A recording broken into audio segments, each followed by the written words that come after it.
Hi, and welcome to the show. Subscribe at kevinmd.com/podcast. Today, we welcome Rebecca Arnold. She's an author, a certified executive leadership coach, and founder of Root Coaching and Consulting. Today's Kevin MD article is Ways to Overcome the Grief of Disillusionment About Medicine. Rebecca, welcome to the show. Thanks. I'm delighted to be here. So let's start by briefly sharing your story and journey. Sure. So, as you mentioned, I'm an executive coach for leaders in high pressure careers like medicine, law, academia. And I burnt out. So, I'm trained as an attorney, and I burnt out from a policy job that I was so committed to and completely did not prioritize my well being. Things were not aligned with my values in terms of how I was operating. And after I burned out from what I thought was my dream job, I realized that I wanted to become a coach to support people, to be the coach I wish I had had when I was navigating that experience. And so that is what brought me to the work. And I have tremendous respect for the work of physicians. And as a person who has a chronic illness, I have a lot of interactions with the healthcare system. And so I love working with physicians because I see how much support you all need as you go through your day to day work. I consider you all like elite athletes, and when we think about elite athletes, they have a whole team of support. Mhm. And that is my dream for what physicians would have too. So you mentioned that you're a executive leadership coach, and not just for physicians, Mm-hmm. of course, but a Mm-hmm. variety of individuals in high pressure fields. So when Mm-hmm. physicians specifically come to you with questions, what are some commonalities with the things that are leading them to burnout with the other high pressure fields that you deal with? Yeah, that's a great question. So, lots of folks who come to coaching who are grappling with these questions in high pressure fields are trying to figure out how to balance their work with their family and the rest of their lives, how to operate within a system that may not be fully aligned with, if they had a magic wand, how they might operate things, or even how they envision the system would be when Mhm. they entered it. So for an attorney, that might be, this is how I thought the law was, and this is how it is in the day to day. For a physician, there's a vision that folks hold in mind through the decades of training and schooling. And when that vision doesn't match with reality, it causes a great deal of pain, suffering, frustration, all kinds of things. And so when I see people in my practice, my coaching practice, they are battling with overwhelm, trying to figure out how to make an impact in a very large system, trying to figure out how to de-stress and metabolize, for physicians, ways to metabolize the grief that many are carrying and don't have a lot of space for, and how to kind of, so lots of people drawn to high pressure careers are perfectionists who are Mhm. extremely hard on themselves. And over time, that causes a tremendous amount of internal stress. And so some of our work is figuring out other strategies for maintaining motivation without beating oneself up on the inside. Your Kevin MD article is titled Ways to Overcome the Grief of Disillusionment About Medicine. Now, for those Mm-hmm. who didn't get a chance to read your article, just tell us what it's about. Yeah, so it's about this idea that through your training, you hold on to a vision about how medicine is going to be. And when the reality doesn't match with that, it's almost a shock to the system. Yeah. And so the things that my physician clients talk about is the pace of seeing patients where they don't feel like they can really forge the connections they thought they could, or they're spending an inordinate amount of time on administrative tasks like billing, trying to convince insurance companies to cover procedures instead of making diagnoses and doing procedures and all the work that is what really lights them up about their job. And so in the article, I go through kind of normalizing this experience for folks who really care about patient care. It's a real tectonic kind of shift they experience internally. And so part of it is just saying that sometimes physicians operate as islands and don't have really honest conversations with each other about the frustration and disappointment. So the article covers that normalization and also a relatively simple process for starting to make some shifts, both to metabolize that grief about the system and also to recognize where's a small shift about something within your system that you deeply care about, that you have some control over, and can start to make very small moves in. And that sense of success can build over time. So maybe that's the flow of patient care. Maybe it's the way that labs come in through your online system from your electronic medical records that isn't as seamless as it could be. Mhm. Maybe it's a questionnaire that you would like to shift. something that feels like it's relatively small and manageable so you can regain a sense of agency about your own role in the system. And then the other part I cover in the article is talking about how important it is to focus on your wins. So even in the most dysfunctional system, your audience are having daily wins, diagnoses they made, an amazing connection with a patient, a procedure that went exceptionally well that was unexpected.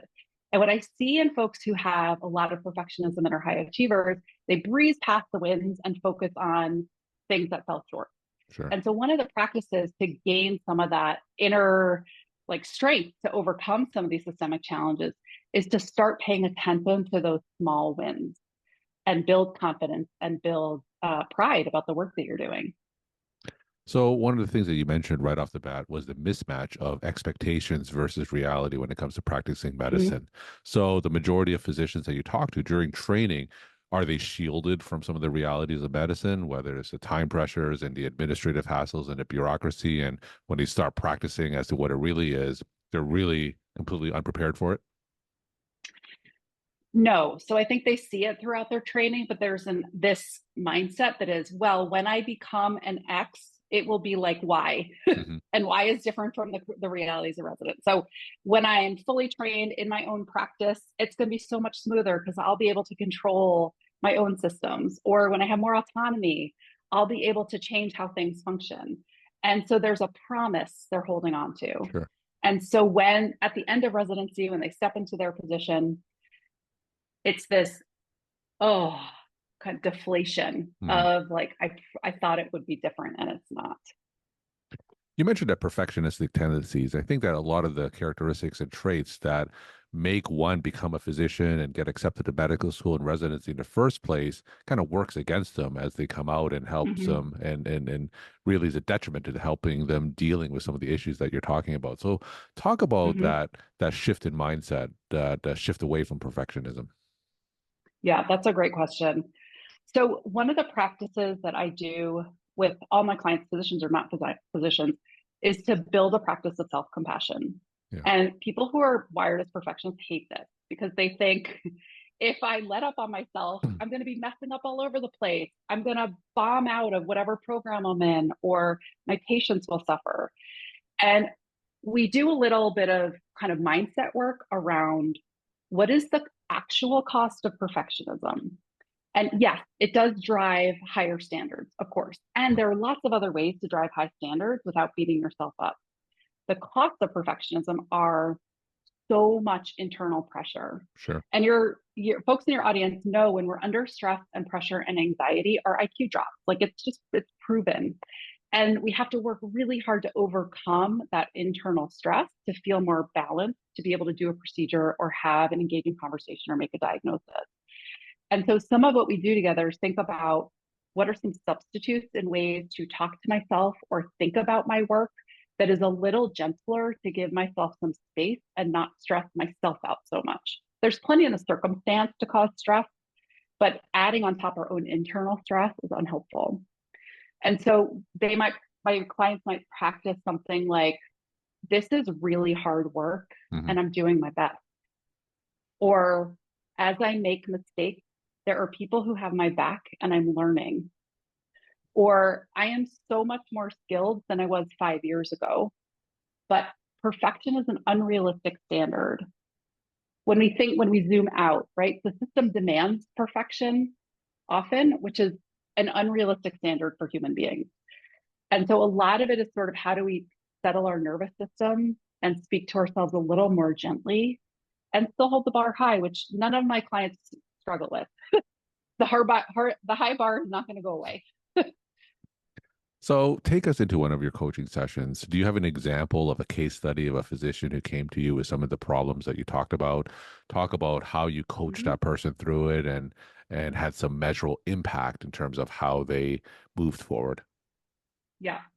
So I was working with a client who was a physician who did procedures as well as seeing folks in clinic, and they were really wrestling with imposter syndrome. Yeah.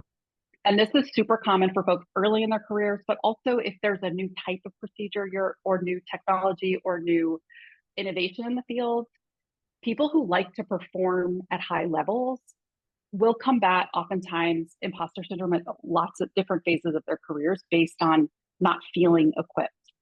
And so what was happening with my client is they would walk into a procedure, and instead of focusing on here's the protocol, here's what I need to focus on, this is what I need to look out for, it was also, I can't do this. I've only seen this procedure like X number of times. Am Hmm. I the right person to be doing this? And so we worked on some of the thoughts, some of the mindset shifts that we just talked about around I've done this a number of times. Here are the outcomes I've had. I'm going to take a deep breath and connect with the confidence I feel when I walk out of a procedure that's gone really well, and use that to bring my system down so that I can focus on what needs to happen in the OR and take command in the way that I need to. So if you're so distracted by all that other stuff, you're really not doing the best medicine that you could. And you're not taking control probably in the OR the way that you need to, in a way that honors, like this client was doing all kinds of physical suboptimal shifts to accommodate other people in the OR instead of Yeah. themselves, who was the surgeon.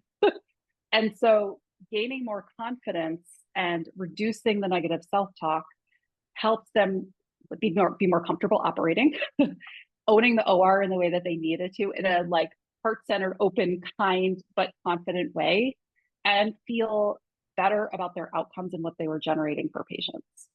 And so overall, then, if you think about like times X numbers of procedures a week, if it goes even incrementally better internally, that's a huge drop in stress over time. So that's just one example. So I want to talk more about the process because I want physicians who may be listening to this and make them Mm-hmm, realize that this isn't an overnight thing in terms of the shifted mm-hmm, mindset and taking small wins and things that we're talking about here. Because as you know, mm-hmm, physicians or any other high achiever to get to where they are today, they have mm-hmm, to do things a certain way for such a long time. And sometimes small shifts in that mindset can take a long time. So talk a little bit about the process, how difficult it may or may not be, how much time it mm-hmm. would take to notice an appreciable difference. Yeah. So when I work with clients, it's at a minimum of 6 months because of that shift. And we work on a small mindset shift, and then my client experiments with it. And then we look at how it went and what are some other opportunities to shift. And I don't work with people for less than that time because I know that that's the Sure. minimum amount of time change needs to happen. And so, what we'll start to do in the process is look at where someone will talk through their thought process or what's happening for them. And I'll notice here's like a generalization or a mindset that for the person, they don't even realize is causing Mhm. them distress. And so I'll point it out and we'll talk about other ways to look at it or the impact of that, like how much pain that belief is causing them. And so we'll look at different tweaks that actually land. And what I mean by that is like, I'll see a reaction in their body that seems like they're settling. Mhm. And then they'll go out into their practice and try it out and say, the first couple of days, it went really well. After that, I fell back off the cliff and was back to kind of beating myself up more. And so we'll look at like, what was the trigger of that and what was going on that led to that? And then how do we look at ways to shift that habit or shift that trigger so that you substitute a different behavior and can feel more settled? And so that's an example of how the process then works over time. So it often isn't an overnight shift. But then when I think about 6 months, most of my clients have massive shifts over 6 months. And so when I think about 6 months is not a huge investment of time Mhm. when you think about these dynamics that have been in place probably since middle school for most folks. And I see my clients' lives get incrementally better and then it just grows. Sure. And they'll say, like, the old me, which was the them of 3 months ago, would never have thought X, Y, and Z. And so often it just takes someone being vulnerable with somebody and exposing these thoughts, feelings, body sensations, and the impact of them to help make some of those shifts. Now, for those who may not be ready to take that next step into coaching Mm-hmm. and Mm-hmm. may find themselves in a scenario that you mentioned earlier where there's a mismatch between expectations Mm-hmm. of the reality of medicine, are there any high yield things that they can do if they're not ready to go into a formal coaching program? Yeah. So I would start looking at where you have agency, because what I often see is that people miss where they actually can have an impact. And so, what I would encourage people to do if they're not ready and are feeling like the circumstance is a big mismatch, I would have them start looking at like where are your own values and where are you seeing those values either reflected or not reflected in your system. And if there are areas where there is that mismatch, what is one small action you can take to Mhm. start to regain some of your agency? Maybe it's a conversation with someone in your hospital system or in your practice. Maybe it's again some of those tweaks that we talked about. But it feels really horrible to not have a sense of agency. And so for many folks, just getting a little bit of a sense of agency is really helpful. And then the other thing I would point to, which is not that hard of a practice, is just to notice your self talk. Mhm. You don't have to change anything, just notice. And oftentimes, when people start a practice where they notice their self talk, they see how often it is negative. I mean, we talk to ourselves most often than anybody else.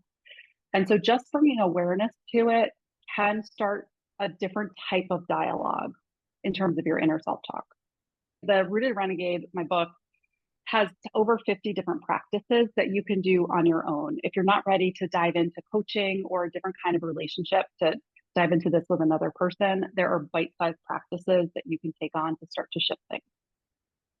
We're talking to Rebecca Arnold. She's an author, certified executive leadership coach, and founder of Root Coaching and Consulting. Today's Kevin MD article is Ways to Overcome the Grief of Disillusionment About Medicine. Rebecca, we'll end with some take home messages to the Kevin MD audience. Yeah. So I would say first, change can feel really hard, but small tweaks make big impact. That's one. And the other thing I would say is you're not alone. There are so many people in healthcare systems who don't feel good about the direction things are going in, and very small changes can cascade into big systemic impact. So find your allies who are also frustrated about the way things are going. There are plenty of people out there, and look at what are the low hanging fruit to start to get a sense of more agency. Rebecca, thank you so much for sharing your perspective and insight. Thanks again for coming on the show. Thanks for having me, Kevin.